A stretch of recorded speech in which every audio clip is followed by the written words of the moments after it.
Severe avoidants often have exes on standby, meaning that there is always an ex waiting in the wings, just waiting for the avoidant to pluck them back out of the friend zone and back in as a romantic partner. It's also not uncommon for an avoidant to go back to an ex, and then back to another ex, and then back to an ex again.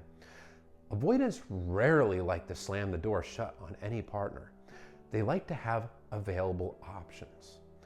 Options make the avoidant feel desired. It helps them feel validated. It helps them feel emotionally safe. Whenever a relationship gets too serious or falls apart for any reason, they have a source of validation that they can quickly run to. They rely on external validation in a very unhealthy way. They don't know how to internally validate themselves.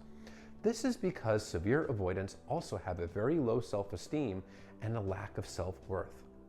They're emotionally unavailable, which means that they can't get too close to anybody. They can't allow emotional intimacy to build because they fear that leads to abandonment. So they will push away healthy partners as the relationship gets emotionally intimate. And it's not uncommon for them to even run back to a toxic partner. Because keep in mind, toxic partners are emotionally unavailable, which means that there's no pressure for the avoidant to be vulnerable or available for the toxic partner. So therefore, the avoidant feels emotionally safe. Often they'll even complain about how toxic some of their exes were, but then run back to this person as a romantic partner yet again, and possibly multiple times over. And when you bring up the fact that the avoidant has a lot of exes that are still in the picture, or any exes in general, they will accuse you of being controlling, being clingy, being needy, and they'll distance themselves from you and make you feel bad for even being concerned that they still spend time and hang out with their exes. But it is not uncommon for the avoidants to actually go back to these exes when their current relationship gets too close. When it gets too emotionally intimate for the avoidant's comfort, they will often run right back to that ex. But that doesn't mean that relationship is going to last very long either. Many severe avoidants will bounce from ex to ex to ex to ex, occasionally finding a new partner here and there. Always monkey branching, swinging from one limb to the other without letting go of the previous branch. Always being in a relationship of some sort, constantly needing that validation. But in general, it is not uncommon at all for a severe avoidant to have plenty of exes in the picture that just won't go away.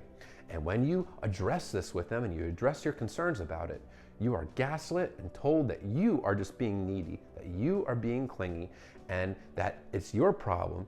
And then if you start to believe yourself, then you start to doubt your perception of reality, and you start to allow behavior that is ultimately outside of the boundaries that you would normally hold. You start to allow this person to treat you in a way that you wouldn't otherwise accept. And then, ultimately, when the avoidant does the discard, when things get too close, and they jump right back into the arms of that ex that they told you was just a friend, it can be very painful because you realize that your instincts were right all along and you ignored your gut. Your gut is your subconscious, by the way, which is essentially it's a memory bank of all your experiences in life.